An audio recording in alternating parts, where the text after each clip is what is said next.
महाभारत के पात्र अर्जुन की कथा। स्टोरी ऑफ अर्जुन इन हिंदी। महाभारत जीवनी। अर्जुन जीवनी। अर्जुन हिंदू महाकाव्य महाभारत के नायकों में से एक है। अर्जुन हिंदू धर्म में एक केंद्रीय व्यक्ति है जिसके नाम का अर्थ है उज्ज्वल, चमकदार, सफेद या रजत। अर्जुन इस प्रकार द पियरलेस आर्चर है। 5 पांडव भाइयों में से तीसरे अर्जुन पांडु की पहली पत्नी कुंती द्वारा पैदा किए गए बच्चों में से एक थे। अर्जुन या पार्थ एक कुशल धनुर्धर थे और उन्होंने पांडवों और उनके विरोधियों धृतराष्ट्र के पुत्रों, जिन्हें कौरवों के नाम से जाना जाता था, के बीच संघर्ष में एक केंद्रीय भूमिका निभाई थी। सबसे पहले अर्जुन युद्ध में भाग लेने के लिए अनिच्छुक था, क्योंकि वह जानता था कि वह दुश्मन के रैंकों में वध करेगा, जिसमें उसके अपने कई रिश्तेदार शामिल थे। उन्हें अपने सारथी और करीबी दोस्त भगवान कृष्ण ने अपना मन बदलने के लिए राजी किया। युद्ध साहस एक योद्धा का कर्तव्य, मानव जीवन और आत्मा की प्रकृति और देवताओं की भूमिका में शामिल मुद्दों के बारे में उनका संवाद भगवद गीता का विषय है, जो महाकाव्य महाभारत के प्रमुख प्रकरणों में से एक है। उन्होंने कौरवों की ओर से अपने कट्टर प्रतिद्वंद्वी, वास्तव में एक अज्ञात भाई कर्ण को मारने में भी महत्वपूर्ण भूमिका निभाई। कुछ स्रोतों द्वारा यह दावा किया गया है कि फारसी पौराणिक कथाओं में अरश, पार्थियन आर्चर की कथा अर्जुन के कुछ समानता रखती है। इसे कुछ लोगों द्वारा एक साझा भारतीय रानी विरासत की याद दिलाने के रूप में उद्धृत किया गया है। हालांकि अर्जुन महाभारत का एक अभिन्न अंग है और इसके प्रमुख पात्रों में से एक है। कहानी के अन्य केंद्रीय पात्रों का उल्लेख अराश की कहानी में नहीं है। अंत में भारतीय वैज्ञानिकों ने पता लगाया है कि वे द्वारका या कृष्ण की नगरी होने का दावा करते हैं। यह दर्शाता है कि महाभारत वास्तव में एक पौराणिक कथा होने के विपरीत भारतीय इतिहास की वास्तविक घटनाओं से जुड़ा हो सकता है। उनके कुल 10 नाम हैं: अर्जुन, फाल्गुन, जिष्णु, कीर्ति, श्वेतवाहन, विभात्सु, विजया, पार्थ, सव्यसाचिन, जिन्हें सव्यसाची भी कहा जाता है, और धनंजय। जब उनसे उनकी पहचान के प्रमाण के रूप में उनके 10 नामों को कहने के लिए कहा गया, जिस दिन उत्तरा फाल्गुनी नक्षत्र उदित हुआ था, उसी दिन मेरा जन्म सत्सृंग नामक स्थान में हिमवान की ढलान पर हुआ था, इसीलिए मेरा नाम फाल्गुन है। मुझे विभत्सु कहा जाता है क्योंकि जब मैं क्रोधित होता हूं तो भयानक हो जाता हूं। मेरी माता का नाम पृथा है, इसलिए मुझे पार्थ भी कहा जाता है। मैंने शपथ ली है कि मैं उस व्यक्ति और उसके रिश्तेदारों को नष्ट कर दूंगा जो मेरे भाई युधिष्ठिर को चोट पहुंचाता है और पृथ्वी पर उसका खून बहाता है। मैं किसी से पराजित नहीं हो सकता। महाभारत पांडु संतान पैदा करने में असमर्थ थे। उनकी पहली पत्नी कुंती ने अपने पहले दिनों में ऋषि किंदम से एक वरदान प्राप्त किया था, जिससे वह अपनी पसंद के किसी भी देवता का आह्वान कर सकती थी और ऐसे देवता से संतान पैदा कर सकती थी। पांडु और कुंती ने इस वरदान का उपयोग करने का फैसला किया। कुंती ने बदले में यम, धर्मराज, वायु और इंद्र का आह्वान किया और 3 पुत्रों को जन्म दिया। अर्जुन तीसरा पुत्र था, जो डेमी देवों के राजा इंद्र से पैदा हुआ था। अर्जुन को एक संपूर्ण और पूर्ण व्यक्तित्व, स्वस्थ शरीर में स्वस्थ मन, एक ऐसे व्यक्ति के रूप में चित्रित किया गया है जिसे कोई भी मां, पत्नी और दोस्त संजोएगी और जिस पर उसे गर्व होगा। कहा जाता है कि इंद्र का पुत्र अर्जुन सुगठित और अत्यंत सुंदर था। उन्होंने 4 बार शादी की, जैसा कि यहाँ विस्तृत है। अर्जुन भी अपने दोस्तों के प्रति सच्चा और वफादार था। उसका सबसे अच्छा दोस्त महान योद्धा सात्यकी था। उन्होंने अपने चचेरे भाई और बहनोई श्री कृष्ण के साथ जीवन भर के संबंध का आनंद लिया। वह संवेदनशील और विचारशील भी थे। जैसा कि कुरुक्षेत्र युद्ध के बारे में उनकी गलतफहमी से पता चलता है, जिसके कारण श्री कृष्ण ने उन्हें गीता प्रदान की थी। उनका कर्तव्य बोध तीव्र था। उन्होंने एक बार एक ब्राह्मण विषय की मदद करने से इनकार करने के बजाय निर्वासन में जाना चुना। एक कहानी कहीं और विस्तृत है। यह एक योद्धा के रूप में है कि अर्जुन सबसे अच्छी तरह से जाना जाता है। एक योद्धा के रूप में उनके करियर की नींव युवावस्था में रखी गई थी। अर्जुन एक उत्कृष्ट और मेहनती छात्र थे। उन्होंने वह सब कुछ सीखा जो उनके गुरु द्रोणाचार्य उन्हें सिखा सकते थे और जल्दी ही महारथी या उत्कृष्ट योद्धा का दर्जा प्राप्त कर लिया। गुरु द्रोणाचार्य ने एक बार अपने शिष्यों की परीक्षा लेने का निश्चय किया। उसने एक लकड़ी के पक्षी को एक पेड़ की शाखा से लटका दिया और फिर अपने छात्रों को बुलाया। एक एक करके उन्होंने अपने छात्रों से लकड़ी के पक्षी की आंख को निशाना बनाने और गोली मारने के लिए तैयार रहने को कहा।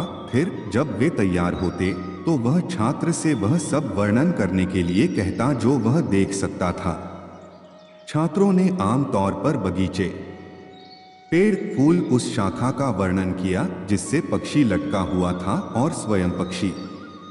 गुरु द्रोणाचार्य ने तब उन्हें एक तरफ हटने के लिए कहा। यह पूछे जाने पर कि वह क्या देख सकता है, अर्जुन ने अपने गुरु से कहा कि वह केवल चिड़िया की आंख देख सकता है। एक और कहानी कहती है कि अर्जुन ने एक बार भाई भीम को देखा जो एक बहुत ही भक्षक था। अंधेरे में भोजन कर रहा था जैसे कि यह दिन का उजाला था और उसे एहसास हुआ कि अगर वह अंधेरे में तीरंदाजी का अभ्यास कर सकता है तो वह बहुत अधिक कुशल हो जाएगा। तीरंदाजी में उनके कौशल की असंभावित उपयोगिता थी। इसने उन्हें द्रौपदी, उनकी पहली पत्नी पांचाल के राजा द्रुपद की बेटी, का हाथ दिलाया। द्रुपद ने अपनी बेटी के लिए एक उपयुक्त वर चुनने के लिए एक प्रतियोगिता आयोजित की थी। एक लकड़ी की मछली पानी के एक पूल के ऊपर ऊंची लटकी हुई थी। इसके अलावा मछली एक घेरे में घूमती है। प्रतियोगियों को एक भारी धनुष पर तानने की आवश्यकता थी और फिर इसका उपयोग घूमती हुई मछली की आंख पर प्रहार करने के लिए किया जाता था। उन्हें पानी के कुंड में मछली के प्रतिबिंब को देखकर ही उसकी आंख पर निशाना साधने की इजाजत थी। पंचाल की राजकुमारी के हाथ के लिए कई राजकुमारों और रईसों में होड़ मच गई। कुछ कर्ण सहित महाभारत के एक अन्य नायक कथित रूप से कम जन्म के आधार पर अयोग्य घोषित किए गए थे। हालांकि उस समय पांडव और उनकी मां छिपे हुए थे। अर्जुन ने बुद्धिमानी से एक उच्च जाति के ब्राह्मण के रूप में कपड़े पहने थे और उन्हें प्रतिस्पर्धा करने की अनुमति दी गई थी। यह भी उतना ही अच्छा था क्योंकि अंततः यह अद्वितीय धनुर्धर अर्जुन था जो अकेले ही निर्धारित कार्य को पूरा करने में सक्षम था। उसने द्रौपदी का हाथ जीत लिया। पांचों पांडव भाइयों ने अपनी मां कुंती को इसके बारे में बताए बिना टूर्नामेंट में भाग लिया था। वे विजयी होकर घर लौटे और राजकुमारी द्रौपदी को अपने साथ ले आए। घर के बाहर से वे अपनी मां से चिल्लाए, मां, तुम कभी विश्वास नहीं करोगे कि हमें यहाँ क्या मिला है। अनुमान लगाओ। अपने काम में व्यस्त कुंती ने प्रलोभन देने से इनकार कर दिया। जो कुछ भी है उसे आपस में बराबर बांट लो और इस बात पर झगड़ा मत करो, उसने कहा। माता के इस आकस्मिक कथन को भी भाइयों ने इतनी गंभीरता से लिया कि उन्होंने द्रौपदी को अपनी साझी पत्नी बनाने का निश्चय कर लिया। यह अर्जुन की उदारता के बारे में कुछ कहता है कि उसने अकेले ही अपनी दुल्हन को जीता। उसने उसे अपने सभी भाइयों के साथ स्वेच्छा से साझा किया। उनके द्वारा यह कार्रवाई करने का एक संभावित कारण भाइयों के बीच उत्पन्न होने वाली किसी भी दरार या ईर्ष्या को रोकना था। हालांकि सभी पांचों भाइयों से विवाह करने के बावजूद द्रौपदी अर्जुन से सबसे अधिक प्यार करती थी और हमेशा उसका पक्ष लेती थी। और अर्जुन अपनी 4 पत्नियों में से सबसे ज्यादा द्रौपदी से प्यार करते थे। द्रौपदी के बारे में एक और कहानी है जिसमें उनके पिछले जन्म में 5 सबसे वांछित पुरुषों को उनके पति के रूप में प्राप्त वरदान का उल्लेख है। प्रारंभ में द्रौपदी के माता पिता सभी पांडवों से उसके विवाह के लिए सहमत नहीं थे, लेकिन जब उन्हें अपने इस वरदान के बारे में बताया गया तो राजा द्रुपद सहमत हो गए, जो अपने पिछले जन्म में प्राप्त वरदान का उल्लेख करती है कि उसके 5 सबसे वांछित पुरुष उसके पति के रूप में थे।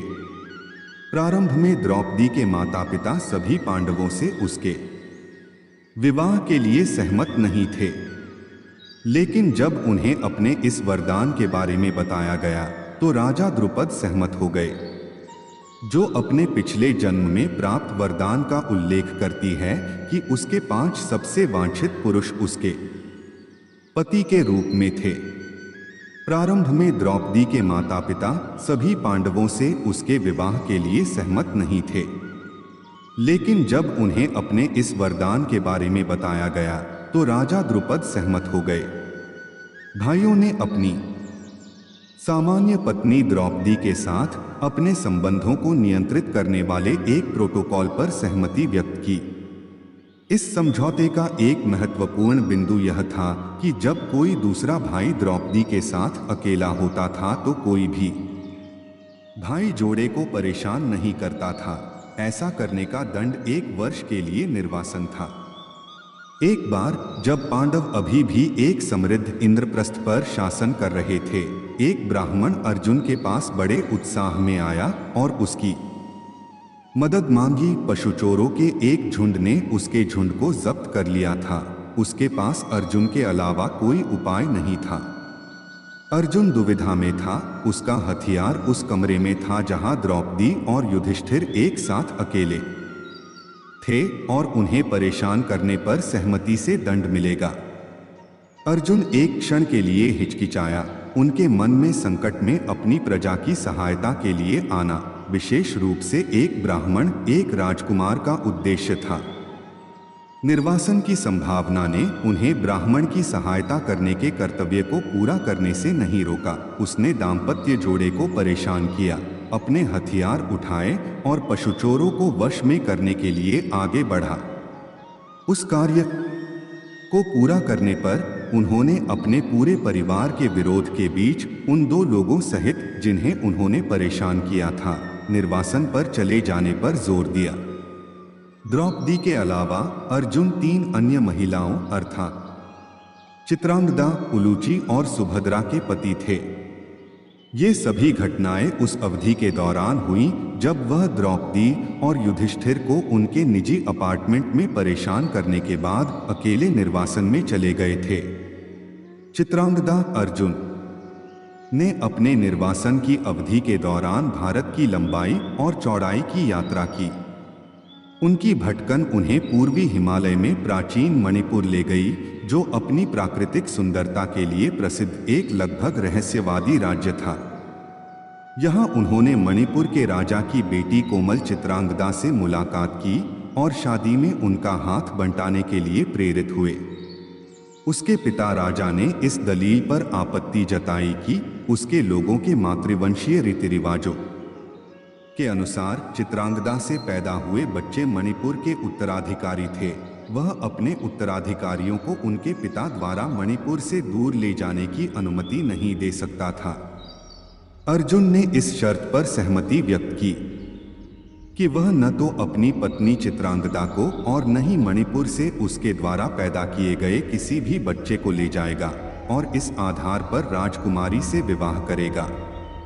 एक बेटा, जिसे उन्होंने बब्रुवाहन नाम दिया, जल्द ही खुशहाल दंपत्ति के लिए पैदा हुआ। वह मणिपुर के राजा के रूप में अपने दादा का उत्तराधिकारी होगा। उलूची जब अर्जुन मणिपुर में था तब उलूची, जो अन्यथा महान चरित्र की एक नागा राजकुमारी थी, उस पर मोहित हो गई। शक्तिशाली शंखनाद के नशे में धुत होने के बाद उसने उसका अपहरण कर लिया। उसने उसे पाताल लोक में अपने राज्य में पहुंचाया था। यहाँ उलूची ने एक अनिच्छुक अर्जुन को पत्नी के रूप में लेने के लिए प्रेरित किया। बाद में बड़े दिल वाले उलूची ने अर्जुन को विलाप करने वाली चित्रांगदा को लौटा दिया। उलूची ने बाद में न केवल अर्जुन बल्कि चित्रांगदा और युवा बब्रुवाहन के आराम और खुशी को बढ़ाने के लिए बहुत कुछ किया। उसने बब्रुवाहन के पालन पोषण में बहुत बड़ी भूमिका निभाई। उसने उस पर बहुत प्रभाव डाला और अंततः बब्रुवाहन द्वारा युद्ध में मारे जाने के बाद अर्जुन को जीवन में बहाल करना भी था। सुभद्रा अर्जुन ने अपने निर्वासन के अंतिम भाग को अपने चचेरे भाई बलराम, कृष्ण और सुभद्रा के घर द्वारका के पास एक बाग में बिताने का फैसला किया, जो उनके मामा वासुदेव की संतान थे। यहाँ उन्हें और उनकी चचेरी बहन सुभद्रा को एक दूसरे से प्यार हो गया। इस मामले को कृष्ण द्वारा उकसाया गया था, जो हमेशा अर्जुन से विशेष रूप से जुड़े हुए थे और अपनी बहन सुभद्रा के लिए सबसे अच्छे के अलावा कुछ नहीं चाहते थे। यह जानते हुए कि पूरा परिवार सुभद्रा के अपने चचेरे भाई अर्जुन की चौथी पत्नी बनने की संभावना को अस्वीकार करेगा, कृष्ण ने युगल के पलायन और इंद्रप्रस्थ के लिए उनके प्रस्थान की सुविधा प्रदान की। कहानी के एक मोड़ में कृष्ण की सलाह पर सुभद्रा ने रथ को द्वारका से इंद्रप्रस्थ तक पहुंचाया। कृष्ण ने इस तथ्य का उपयोग अपने परिवार को समझाने के लिए किया कि सुभद्रा का अपहरण नहीं किया गया था। इसके विपरीत अर्जुन और सुभद्रा के एक ही पुत्र अभिमन्यु का जन्म हुआ। अभिमन्यु और उत्तरा के पुत्र परीक्षित अभिमन्यु के युद्ध के मैदान में मारे जाने के बाद पैदा हुए पूरे कुरु वंश के एकमात्र जीवित वंश के रूप में पैदा हुए थे और युधिष्ठिर को पांडव साम्राज्य के सम्राट के रूप में उत्तराधिकारी बनाया। इंद्रप्रस्थ लौटने के कुछ समय बाद अर्जुन कृष्ण के साथ खांडव वन का दौरा करता है। वहां उनका सामना अग्नि देवता अग्नि से होता है, एक राजा जो बहुत अधिक यज्ञ कर रहा है और अग्नि को घी खिला रहा है, के परिणामस्वरूप वह बहुत अधिक घी का सेवन करने से वान बन गया है। वह अपने स्वास्थ्य को बहाल करने के लिए जंगल को पूरी तरह से उपभोग करने में अर्जुन और कृष्ण की मदद मांगता है। तक्षक नागराजा इंद्र का मित्र इसमें निवास करता है और इस प्रकार जब भी अग्नि इस जंगल को जलाने की कोशिश करता है तो इंद्र बारिश का कारण बनता है। अर्जुन उसे बताता है कि जब उसके पास दैवीय हथियारों का प्रशिक्षण है तो इंद्र के अस्त्रों की शक्ति का सामना करने के लिए उसके पास एक असाधारण शक्तिशाली धनुष होना चाहिए। एक अटूट अग्नि तब वरुण का आह्वान करती है और फिर अर्जुन को गांडीव देती है, एक अविश्वसनीय रूप से शक्तिशाली धनुष जिसने अपने उपयोगकर्ता को युद्ध में निश्चित जीत दिलाई। यह धनुष आने वाले अर्जुन के युद्धों में एक महान भूमिका निभाता है। इसके अतिरिक्त वह अर्जुन को एक दिव्य रथ भी देते हैं जिसमें शक्तिशाली सफेद घोड़े होते हैं जो थकते नहीं हैं और सामान्य हथियारों से घायल नहीं होते हैं। अर्जुन अग्नि को आगे बढ़ने के लिए कहता है और इस प्रक्रिया में अपने पिता के साथ एक द्वंद्व युद्ध करता है, एक लड़ाई जो कई दिनों और रातों तक चलती है। आकाश से एक आवाज अर्जुन और कृष्ण को विजयी घोषित करती है और इंद्र को पीछे हटने के लिए कहती है। जंगल के जलने में अर्जुन ने माया नाम के एक असुर को छोड़ दिया जो एक प्रतिभाशाली वास्तुकार था। उनकी कृतज्ञता में माया ने युधिष्ठिर को एक शानदार शाही हॉल बनाया जो दुनिया में अद्वितीय है। यह वह हॉल है जो दुर्योधन की ईर्ष्या के शिखर को ट्रिगर करता है जिससे पासा का खेल खेला जाता है। इंद्रप्रस्थ में अर्जुन की वापसी के बाद महाभारत में वर्णित कई महत्वपूर्ण घटनाएं हुई जो सभी 5 पांडव भाइयों और उनकी आम पत्नी द्रौपदी के निर्वासन में समाप्त हुई। इस अवधि के दौरान अर्जुन का प्रशिक्षण आने वाले युद्ध में विशेष रूप से महत्वपूर्ण है। पशुपति अपने निर्वासन के 5वें वर्ष के दौरान अर्जुन दूसरों को छोड़ देता है और हिमालय में भगवान शिव के लिए तपस्या करने के लिए आगे बढ़ता है। पाशुपत प्राप्त करने के लिए शिव का व्यक्तिगत अस्त्र अर्थात हथियार जो इतना शक्तिशाली है कि किसी भी प्रतिअस्त्र की कमी है। अर्जुन दीर्घकाल तक तपस्या करता है। उसकी तपस्या से प्रसन्न होकर शिव ने उसकी और परीक्षा लेने का फैसला किया। वह अर्जुन की तपस्या को भंग करने के लिए एक बड़े जंगली सुअर के रूप में एक असुर का कारण बनता है। वराह पर क्रुद्ध अर्जुन ने उसका पीछा किया और मारने के लिए उस पर बाण चलाया। उसी क्षण एक असभ्य शिकारी शिव के धनुष से निकला एक अन्य बाण भी सुअर को लग जाता है। शिकारी और अर्जुन योद्धाओं के गर्व के साथ बहस करते हैं कि किसके तीर ने सुअर को मार डाला। इससे दोनों के बीच तीव्र द्वंद्व होता है। शिकारी जल्द ही अर्जुन को उसके सभी हथियारों से वंचित कर देता है। अर्जुन जो इस हार पर लज्जित होता है शिवलिंग की ओर मुड़ता है जिसकी वह अपनी तपस्या के दौरान पूजा करता रहा है और उसे प्रार्थना में कुछ फूल चढ़ाता है, केवल यह पता लगाने के लिए कि फूल जादुई रूप से शिकारी के शरीर पर प्रकट हुए हैं। अर्जुन को शिकारी की पहचान का एहसास होता है और वह शिव के चरणों में गिर जाता है। बाद में शिव ने उन्हें पाशुपत का ज्ञान दिया। इस अस्त्र को प्राप्त करने के बाद वह फिर इंद्रलोक स्वर्ग जाता है, अपने जैविक पिता इंद्र के साथ समय बिताता है और देवों से आगे का प्रशिक्षण प्राप्त करता है। इसके अतिरिक्त वह निवात कवच और काल के 2 शक्तिशाली असुर वंशों को नष्ट कर देता है जो आकाश में रहते थे और देवताओं को डराते थे।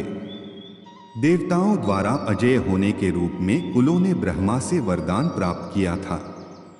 अर्जुन एक नश्वर व्यक्ति होने के नाते उन्हें अपने प्रशिक्षण से नष्ट कर सकता था।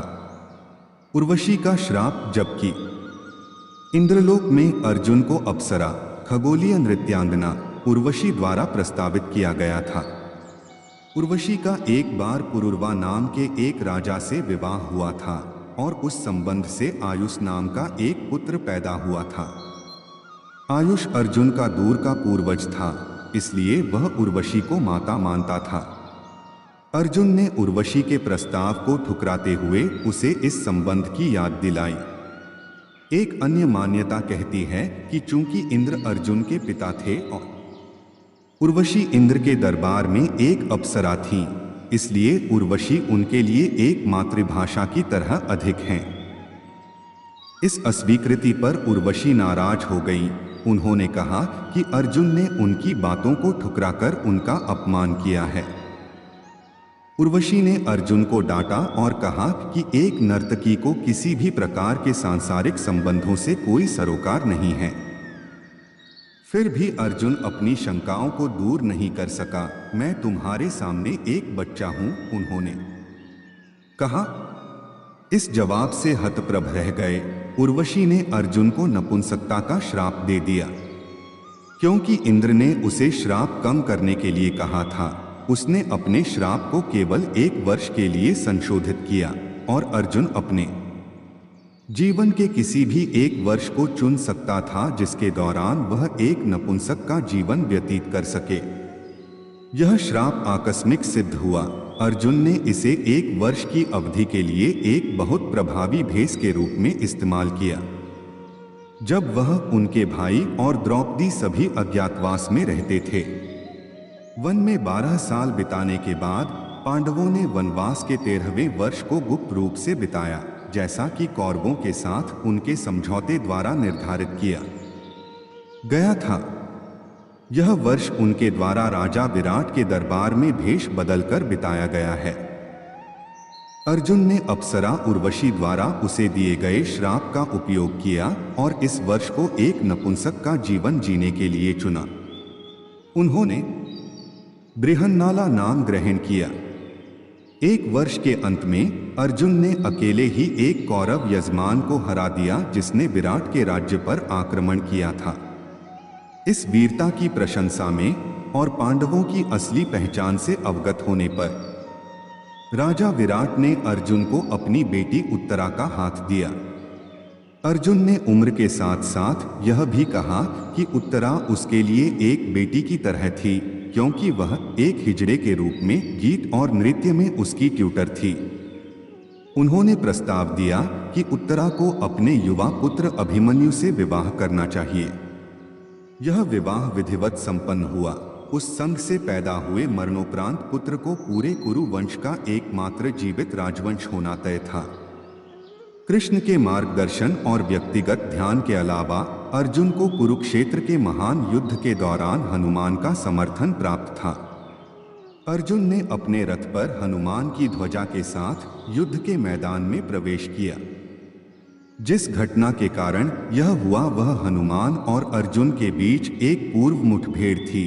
हनुमान रामेश्वरम में अर्जुन के सामने एक छोटे से बात करने वाले बंदर के रूप में प्रकट हुए, जहां श्री राम ने सीता को बचाने के लिए लंका पार करने के लिए महान पुल का निर्माण किया था। श्री राम द्वारा बाणों का पुल बनाने के बजाय बंदरों की मदद लेने पर अर्जुन के जोर से आश्चर्यचकित होने पर हनुमान छोटे बंदर के रूप में ने उन्हें चुनौती दी कि वह उन्हें अकेले वहन करने में सक्षम बनाए।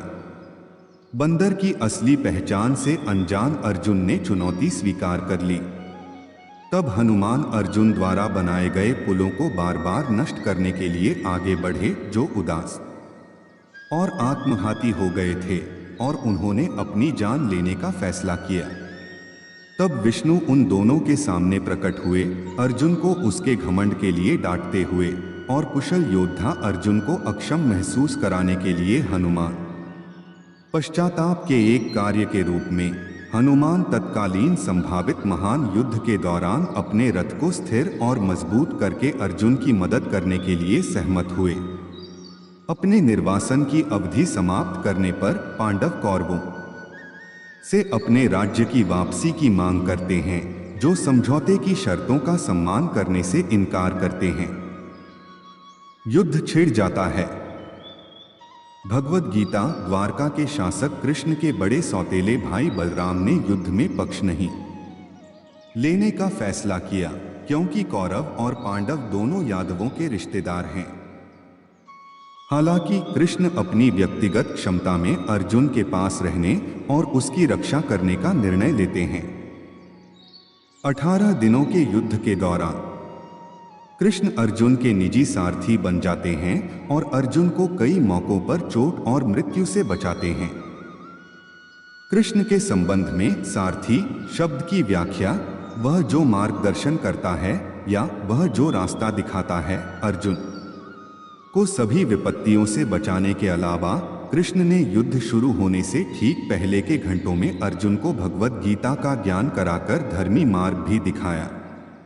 यह इस प्रकार हुआ जैसे ही दोनों सेनाएं युद्धस्थल में उतरी और युद्ध के मैदान में एक दूसरे का सामना किया, अर्जुन का दिल भारी हो गया। उसने अपने कुटुंबियों को अब के सामने पहिराया हुआ देखा।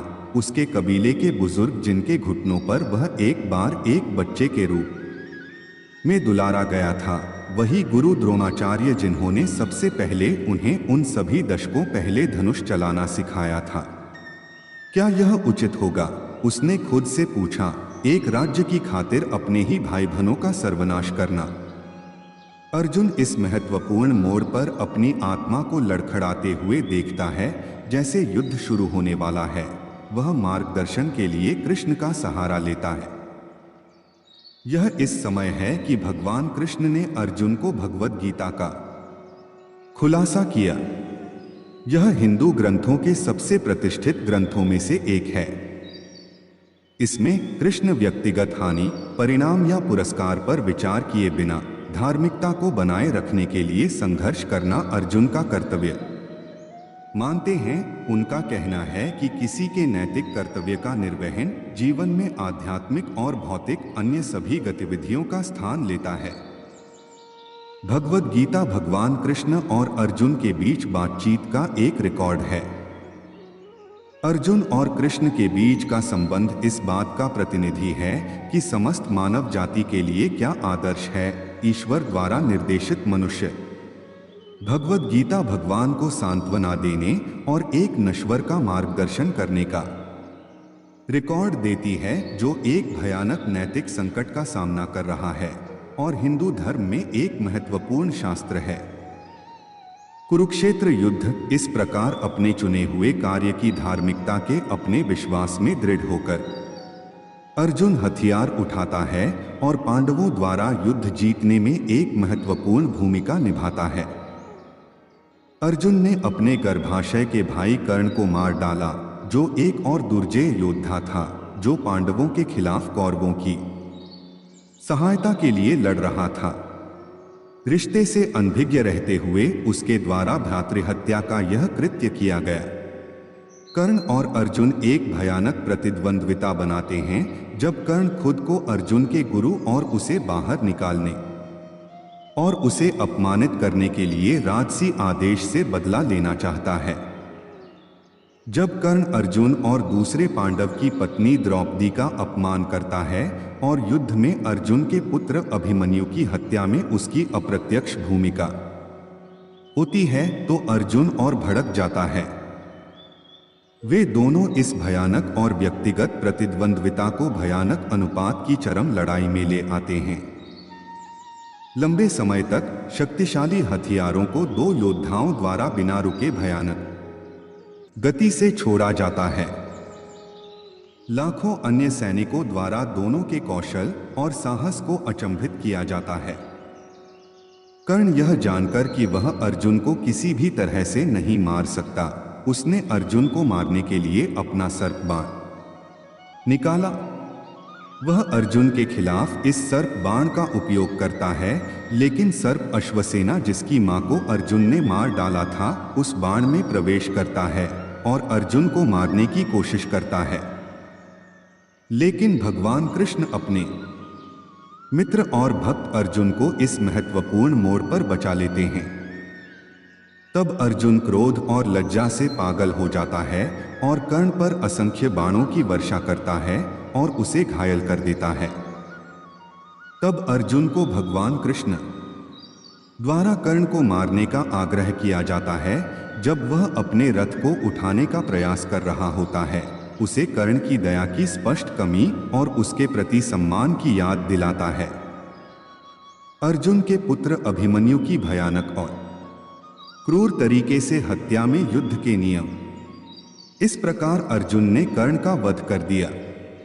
अंत में कर्ण के पाप उसे बर्बाद करते हैं। महाभारत में एक और उदाहरण को चिह्नित करते हुए कि कैसे एक व्यक्ति के कार्य उसके भाग्य को चिह्नित करते हैं, एक और यादगार लड़ाई में यह अर्जुन ही था जिसने अपने बेटे अभिमन्यु की भयानक हत्या का बदला लेने के लिए एक दिन में एक पूरी अक्षौहिणी या सैकड़ों हजारों 1,09,350 कौरव सैनिकों का सफाया कर दिया था, जो कौरव सेना के सभी सबसे मजबूत योद्धाओं द्वारा मारे गए थे।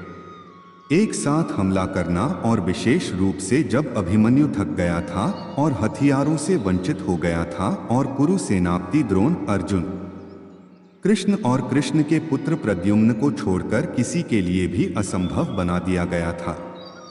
दिन के अंत तक सिंधु राजा जयद्रथ, जिसे उन्होंने मुख्य रूप से जिम्मेदार ठहराया था, को मारने में विफल रहने पर अग्नि में प्रवेश करने की प्रतिज्ञा करने के बाद अर्जुन इस प्रक्रिया में एक पूरी अक्षौहिणी या सैकड़ों हजारों सैनिकों को मार डालता है।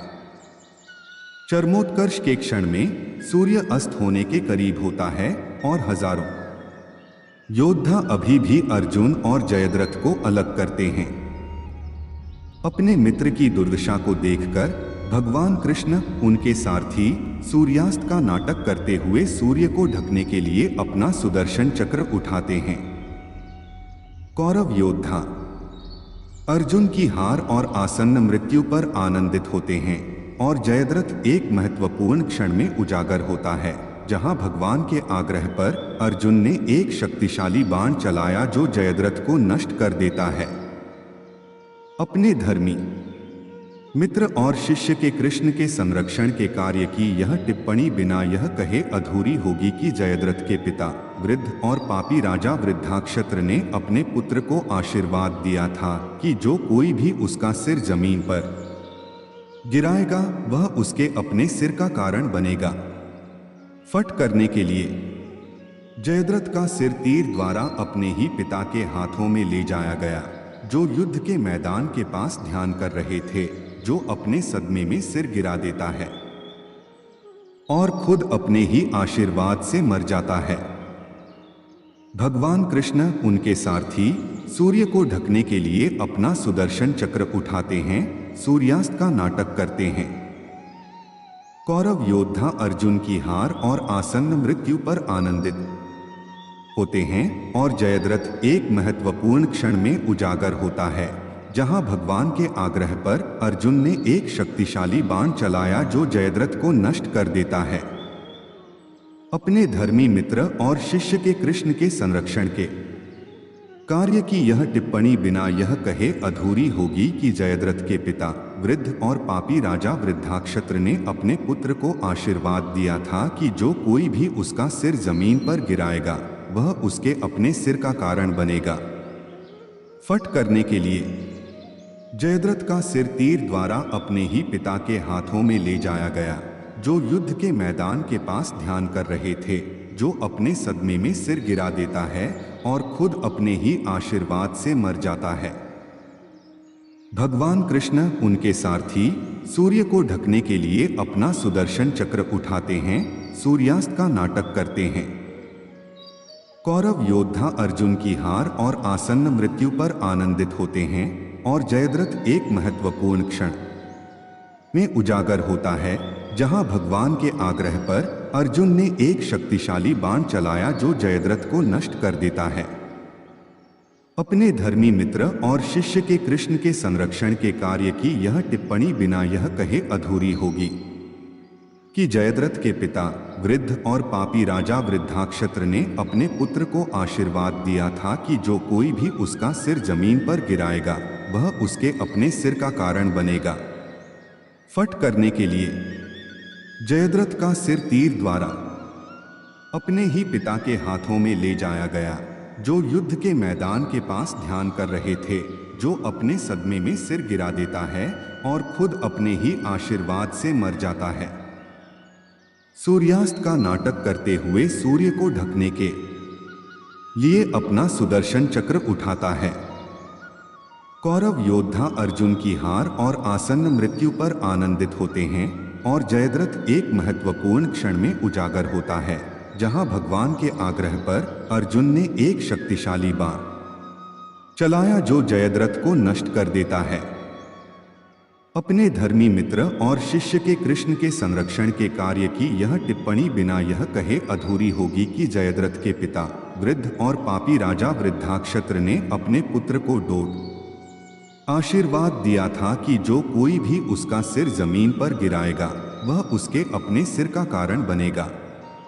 फट करने के लिए जयद्रथ का सिर तीर द्वारा अपने ही पिता के हाथों में ले जाया गया, जो युद्ध के मैदान के पास ध्यान कर रहे थे, जो अपने सदमे में सिर गिरा देता है और खुद अपने ही आशीर्वाद से मर जाता है। सूर्यास्त का नाटक करते हुए सूर्य को ढकने के लिए अपना सुदर्शन चक्र उठाता है। कौरव योद्धा अर्जुन की हार और आसन्न मृत्यु पर आनंदित होते हैं और जयद्रथ एक महत्वपूर्ण क्षण में उजागर होता है, जहां भगवान के आग्रह पर अर्जुन ने एक शक्तिशाली बाण चलाया जो जयद्रथ को नष्ट कर देता है। अपने धर्मी मित्र और शिष्य के कृष्ण के संरक्षण के कार्य की यह टिप्पणी बिना यह कहे अधूरी होगी कि जयद्रथ के पिता वृद्ध और पापी राजा वृद्धाक्षत्र ने अपने पुत्र को आशीर्वाद दिया था कि जो कोई भी उसका सिर जमीन पर गिराएगा वह उसके अपने सिर का कारण बनेगा। फट करने के लिए जयद्रथ का सिर तीर द्वारा अपने ही पिता के हाथों में ले जाया गया, जो युद्ध के मैदान के पास ध्यान कर रहे थे, जो अपने सदमे में सिर गिरा देता है और खुद अपने ही आशीर्वाद से मर जाता है। कि हार और आसन्न मृत्यु और जयद्रथ को एक महत्वपूर्ण क्षण में उजागर किया जाता है, जहां भगवान के आग्रह पर अर्जुन ने एक शक्तिशाली तीर छोड़ा जो जयद्रथ को नष्ट कर देता है।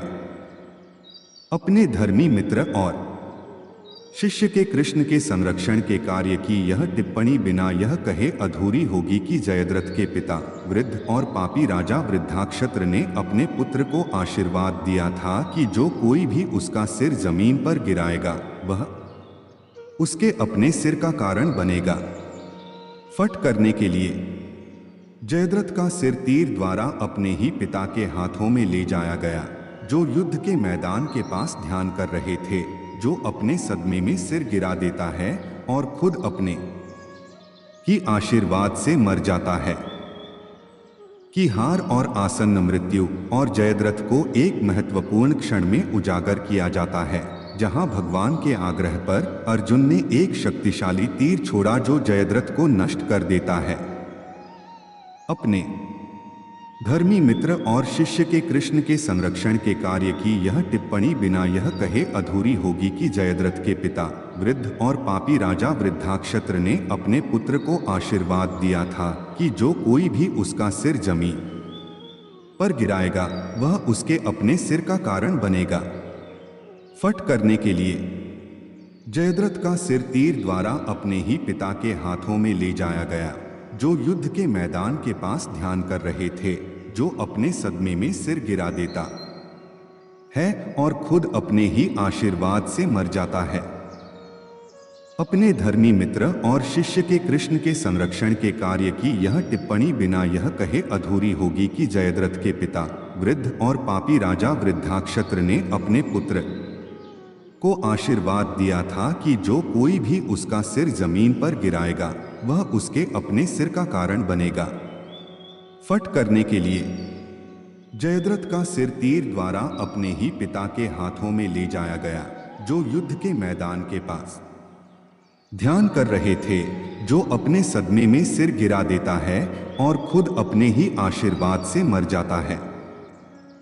अपने धर्मी मित्र और शिष्य के कृष्ण के संरक्षण के कार्य की यह टिप्पणी बिना यह कहे अधूरी होगी कि जयद्रथ के पिता वृद्ध और पापी राजा वृद्धाक्षत्र ने अपने पुत्र को आशीर्वाद दिया था कि जो कोई भी उसका सिर जमीन पर गिराएगा वह उसके अपने सिर का कारण बनेगा। फट करने के लिए जयद्रथ का सिर तीर द्वारा अपने ही पिता के हाथों में ले जाया गया, जो युद्ध के मैदान के पास ध्यान कर रहे थे, जो अपने सदमे में सिर गिरा देता है और खुद अपने ही आशीर्वाद से मर जाता है। युद्ध के समापन के बाद पांडव अपने पूर्वजों के अविभाजित क्षेत्र हस्तिनापुर पर अधिकार कर लेते हैं। उनकी महान जीत उनके कारण उन्हें प्राप्त व्यापक समर्थन और कौरवों का समर्थन करने वाले कई राजाओं की हार, सभी उन्हें यह महसूस कराने के लिए एकजुट हुए कि एक और उद्यम के लिए जोखिम उठाने का समय सही है। अश्वमेध यज्ञ का प्रदर्शन या घोड़े की बलि, जिसके बाद चक्रवर्ती सम्राट की उपाधि ग्रहण की जा सकती है, बलिदान के लिए आवश्यक था कि प्रारंभिक अनुष्ठानों के बाद एक घोड़े को जहां चाहे घूमने के लिए छोड़ दिया जाए।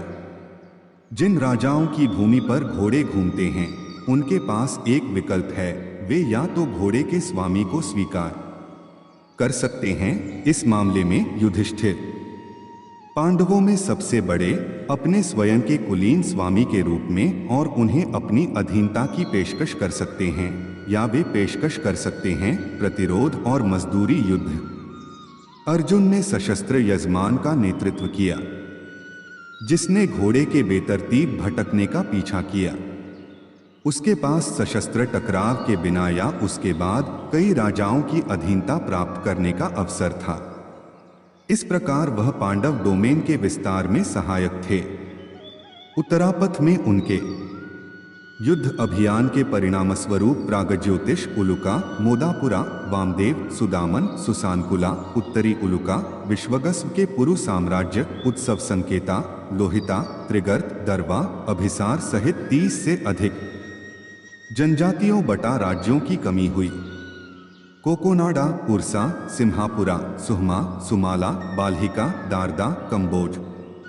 वहां से पहाड़ों की लुटेरी जनजातियों को कम करने के बाद अर्जुन ट्रांसोक्सियाना क्षेत्र, सकद्वीप या सिथिया में उतरा और लोहास, परमा कंबोज, उत्तरी ऋषिक या परम ऋषिक, लिनपुरस, हर्टक, गंधर्व और उत्तराखंड आदि पर विजय प्राप्त की। समय के साथ पांडव भाइयों ने एक बड़ी उम्र में दुनिया को त्यागने का फैसला किया।